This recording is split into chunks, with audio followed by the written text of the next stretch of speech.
Down here on your drives, you have what's called the fifth wheel. The fifth wheel is that little plate you see, and sometimes, like, you see this track, that whole fifth wheel can slide too. You can slide that, but you should never have to. You should never have to slide your fifth wheel. The only time you slide that fifth wheel is if you're in dire situations where, let's just say you got pulled in the cat scale, and that's maybe the only thing you can do to fix yourself, or I don't know. But for the most part, if you hadn't touched that fifth wheel, you need to take that load back to that dock and get them to rework that load. You should not really have to touch your fifth wheel, only in rare situations. But most of the time when you fix your weights, you fixing it from the trailer axles, the trailer tanders, not the fifth wheel, every so rare occasions.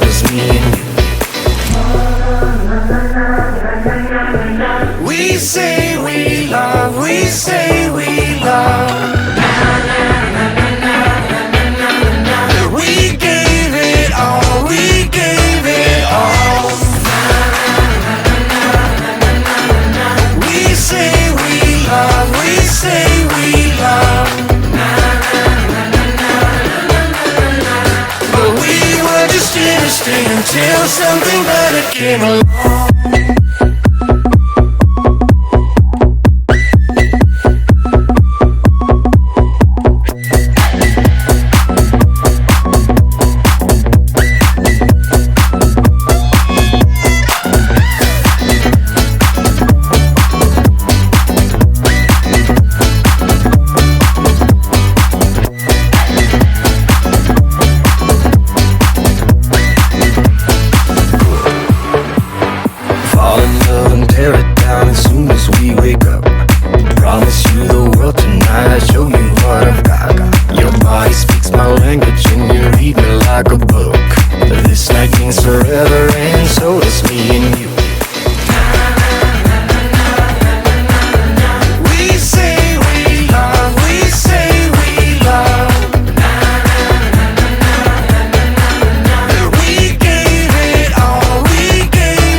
Until something better came along.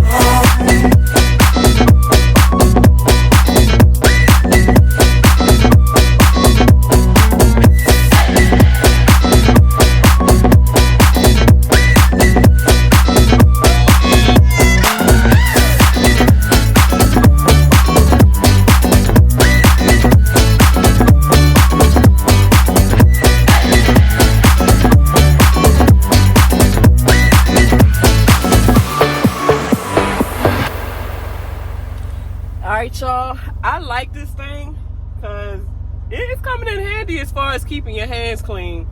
So this is the soap dispenser right here.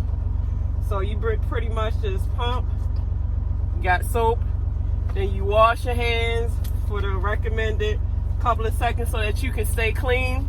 You know, get everything, get them fingernails, scrub it dub, scrub, and then you pretty much pump.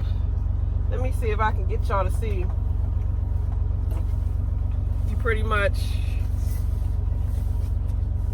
you gotta pump.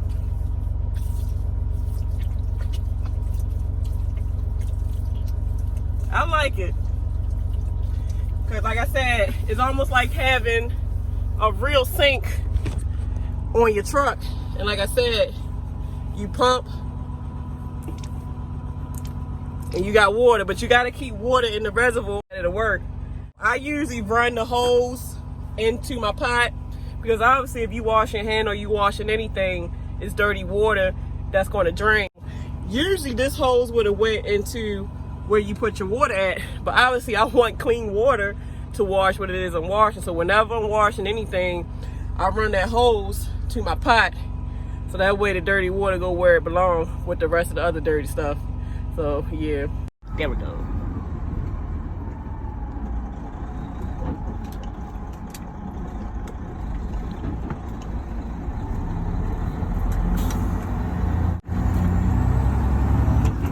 Continue on I-77 south for 72 miles.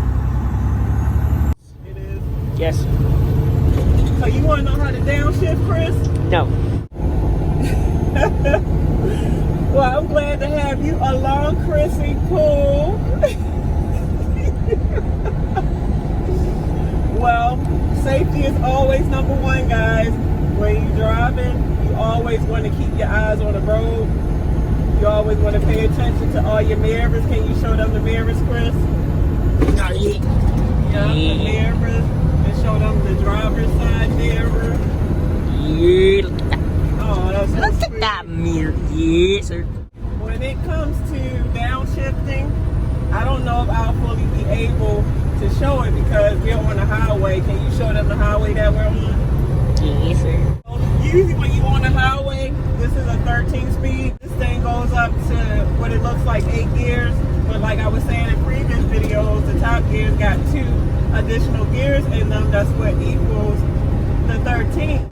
Basically, just like a 10 speed, when you get to the top last gear, you are just on cruise, like you're cruising. Like I always keep my cruise control on because while my truck is running, I have to bump the cruise control up to keep the idle control from letting the truck cut off.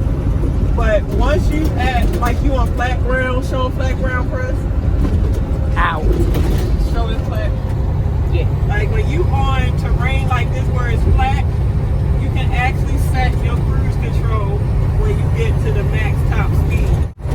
Basically, when it comes to downshifting, you have to downshift when you breaking your speeds down.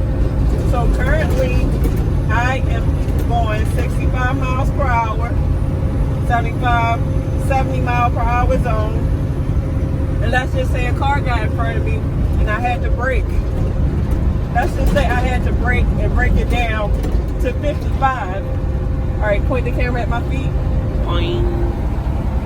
What I would do is I would first gas it into neutral, and then I would brake down to let's just say I'm gonna break it down to the 9th gear. The 9th gear on these 13 speeds.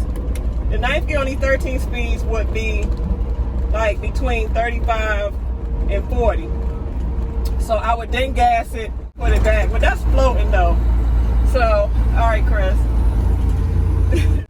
When it comes to downshifting, you really just want to pay attention to your MPH and pay attention to your tachometer, because that's going to let you know when you have to shift. That's going to be your shifting points.